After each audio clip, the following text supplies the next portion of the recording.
Monday was a mayhem for Mumbaikars as the first southwest monsoon rains lashed the city, and it exposed the fault lines within the city. Several areas in South Mumbai like Mantralay, Kemp's Corner, Flora Fountain, Kolaba, Marine Drive that never saw inundation got waterlogged.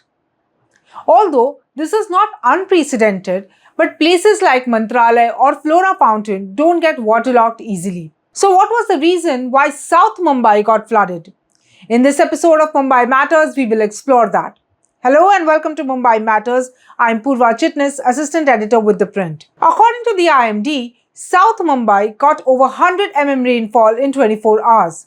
This is categorized as heavy rainfall. The IMD on Monday declared that the onset of monsoon was earlier than its scheduled date of 11 June this year. Several parts of South Mumbai, including Nariman Point, received over 200 mm of rainfall between midnight of May 26 and 11 am on Monday, that is May 26. The BMC was caught completely off guard since the monsoon arrived early. So apart from the 26 July Mumbai floods of 2005, the last time the areas from Island City were flooded was in August 2020 when IMD observed over 225 mm of rainfall in Kolaba in just 9 hours. Now questions are raised about administration because South Mumbai has a drainage system that was built by the British over 140 years ago and that has a capacity to drain 50 mm rainfall per hour as against current drains that has the drainage capacity of 25 mm rainfall as per the BMC. Now, town planners also feel that it is quite unprecedented that areas like Mantralay, which are reclaimed areas and not low-lying areas, are getting waterlogged. Apart from these heavy rains, according to the BMC, there are several other factors that are responsible for this waterlogging, such as the removal of dewatering pumps, non-functional watering pumps at stations, slow progress of pre-monsoon desilting work, metro project work in South Mumbai, blocked drains, among many others, have contributed to this inundation. Now, lack of dewatering pumps essentially in water-prone areas seem to be one of the important reasons for the waterlogging, especially in areas like Hindmata, Gandhi Market, Masjid Bandar and Chunabatti, where these water pumps were not fully operational, leading to waterlogging that the BMC has admitted. Now, besides, the number of pumps are also reduced this year. The BMC says that last year they had 481 water pumps, which they have reduced it to 417, as some of these, the BMC says, are not needed and it could have also saved some BMC expenditure. The BMC says that they spend around 150 crore annually on these water pumps. For South Mumbai though, BMC suspect that the local issue like debris, road construction work could be the reason why certain spots that never get flooded got flooded this time. For instance, near Oval Maidan, the road work was going on and because of which the debris and garbage choked the drains and hence water got locked near Mantralay. Another reason is the incomplete Nala cleaning work, that is the desilting work. This is what the BMC is now assessing.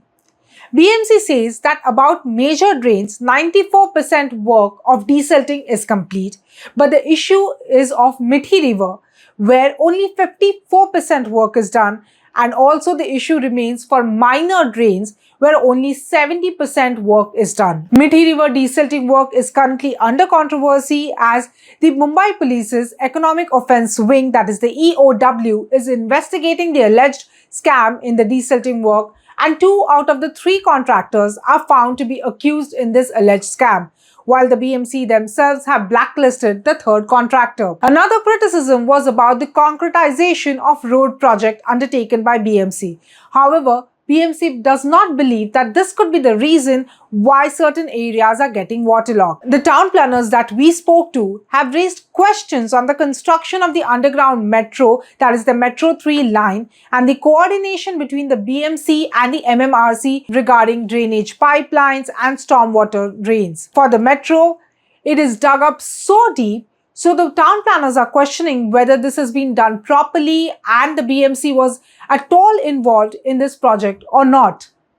Speaking of Metro 3 underground line, the partially open metro line from RAJVLR to Acharya Atre Chowk drew flat when water entered the Acharya Atre Chowk underground station, shutting down the station. Now, questions are raised because the second leg of this underground metro from BKC to Acharya Atre Chowk had just started functioning about 2 weeks ago. Varsha Gaikwad, who is the Congress MP and Mumbai Congress president, questioned the hurry to inaugurate the metro line when the work was not complete. She said, and I quote, "Why are these checks and balances not done?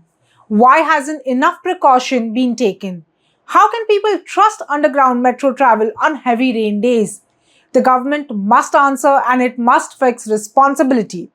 We don't want hyped inaugurations but basic safety and functionality."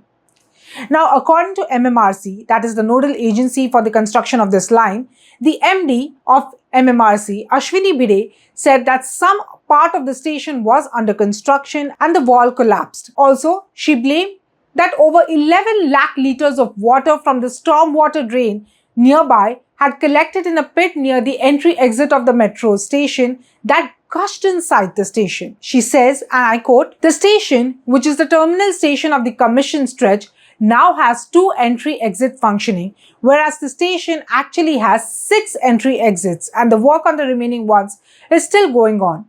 And it is likely to be completed in the next 2 to 3 months. One of the entry exits saw a lot of water back charged from the nearby stormwater drain system, which was full. This entry exit is still under construction and the water collected in the pit of the entry exit." But Gaikwad has refused these claims and blamed the authorities for the hurried work. She said that the infrastructure around is collapsing is not a routine. The officer here is admitting that the flood prevention bund wall that they had built was not built for this kind of situation. Also, the opposition, Shiv Sena UBT, also questioned the Mahayuti government and held them responsible for this chaos. Aditya Thackeray, who is the Shiv Sena UBT MLA, questioned how Hindmata and Gandhinagar, which he claimed were made flood-prone free during his time, got flooded again. He questioned the authorities over how a newly built road in Kemp's Corner in South Mumbai caved in and how water got in through the Metro 3 line and water was locked in KM Hospital, Nepean Sea Road, among others in South Mumbai. He says, and I quote, "Why does the BJP hate Mumbai so much? Why does the BJP want to finish Mumbai? The road scam that I have been exposing, today we see that Mumbai is suffering due to this scam. The gutter cleaning was half done. The entire dirt was placed next to the gutter lines and not picked up. The state government must initiate a fair probe into this incompetence." Now, Mumbai Guardian Minister and BJP Mumbai President Ashish Shelar visited BMC office on Wednesday and held meetings with the senior officials of the BMC. And while speaking to the media, he said that because of certain contractors and senior officers of BMC, Mumbaikars had to suffer, and he said that the delegation has asked a white paper on BMC's expenses on various projects in the last 2 decades from the BMC Commissioner. He also said that the BMC Commissioner had given him assurance that the desilting work will be completed in the next 8 days. However, Ashish Shelar blamed the Thackerays instead for their misrule of Mumbai via BMC. He alleged that the rule of Uddhav Thackeray and Aditya Thackeray's Shiv Sena, which was ruling BMC for 25 years, is responsible for the condition of Mumbai. While this blame game continues, the monsoon has just started in Mumbai. This week, South Mumbai faced the brunt. Next week, maybe the suburbs could be underwater. But the question is, why do Mumbaikars suffer every monsoon, and what is the solution that different agencies working in Mumbai have to offer? That's all we have for you in this episode of Mumbai Matters. For more such episodes, do tune in. This is me, Purva Chitnis, signing off.